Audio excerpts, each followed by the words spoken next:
What's up, guys? Big D Wiz, oldschoolstereo.com.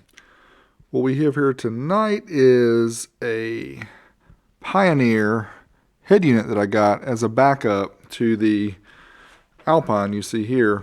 It's always good to have a backup just in case something goes wrong. So I got this one for a pretty good deal. It is the model number is DEH-P740MP. It's a Premier model, supposed to have 6 volt pre-outs, but if you read the manual, it says they're really 4 volt. So what I decided to do is, I haven't done this in a while, decided to hook up my good old THD meter, and let's try it out and see what kind of voltage we get out of this joker.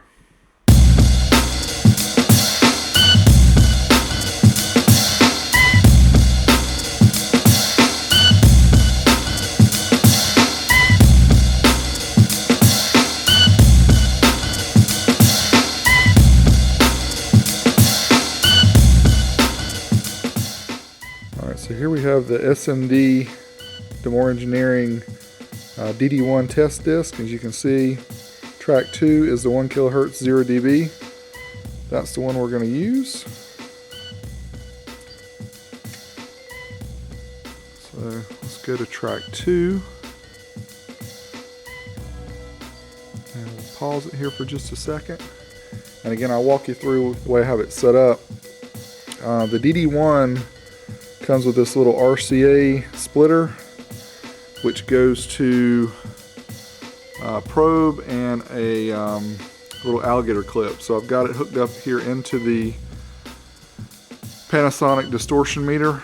And what I'll do afterwards is, I've got my fluke here as well, but right now I don't have my wiring so that I can do both at one time. So I'm going to do the distortion meter first, and then I'll do the fluke, which will give you, the digital reading. You'll see we may need a digital to get the exact output of the radio here. So what we're doing is, we're going to just try one of the RCA jacks to see what kind of voltage we get out of it. So we'll start track 2, and I'll put the camera up here on the distortion meter. I'm turning the volume up,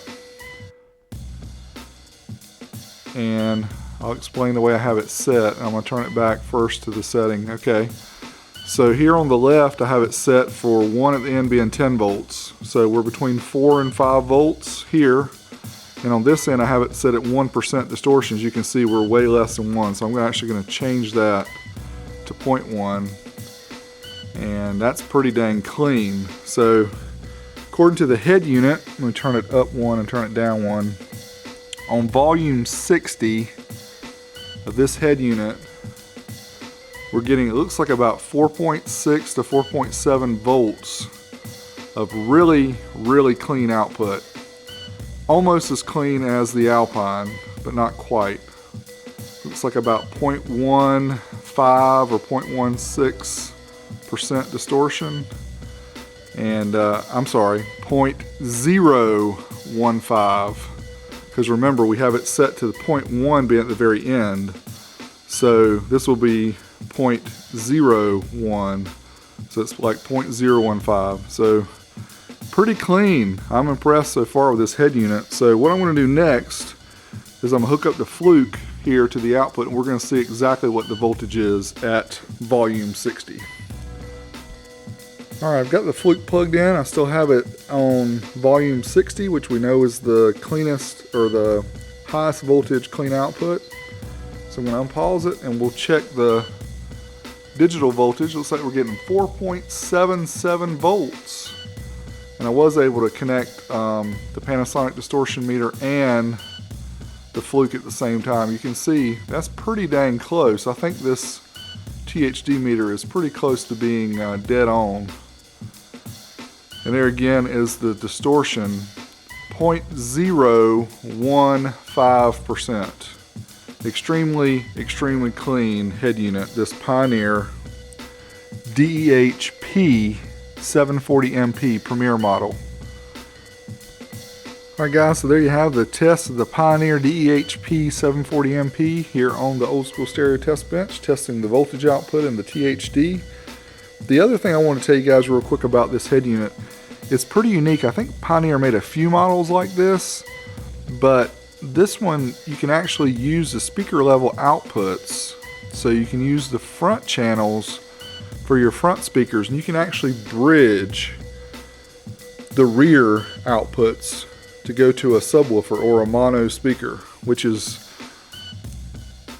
very unique as far as I know. I didn't know any head units that have done this other than the few Pioneers. Obviously that's bloated. 50 by 4 is max power, I'm sure. But it'll be interesting. I thought what I could do here in the near future is I'll do either put it on the amp dyno or put it on the AMM1, one of the two, and try those speaker outputs and see what the front channels do, and then see what the rear channels do if they're bridged. I could see this being useful in maybe like a small boom box or something, where you could use the head unit as the powering like some 6.5s or something, and also using it powering a small subwoofer. So anyway, it'll be interesting to see what kind of power it puts out. I don't expect a whole lot, but we'll do that on a future episode, if you want to call it that. So until next time, this is Big D Wiz, oldschoolstereo.com. I'm out of here.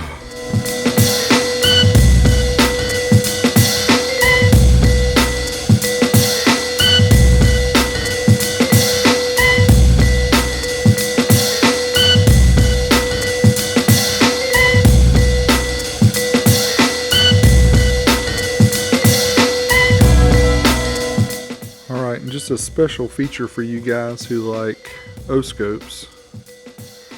Here is, I'm sorry, I can't keep my probe in there. Sounds like a personal problem, right? Here's the output at the 4.77 volts. You can see the ultra low THD right there. Very clean, and I can't hold that probe in, so if you see it jump around, it's because of me. Now I'm gonna bump up the volume 1 to 61 where we get some serious distortion. See that? Just one move of the volume, and again, the reason this is jumping around is because my probe is not staying in. But anyway, just thought you'd find that interesting, those of you who like to see the Oscope and see what it looks like, as opposed to just these analog little gauges here. So thanks for watching, guys.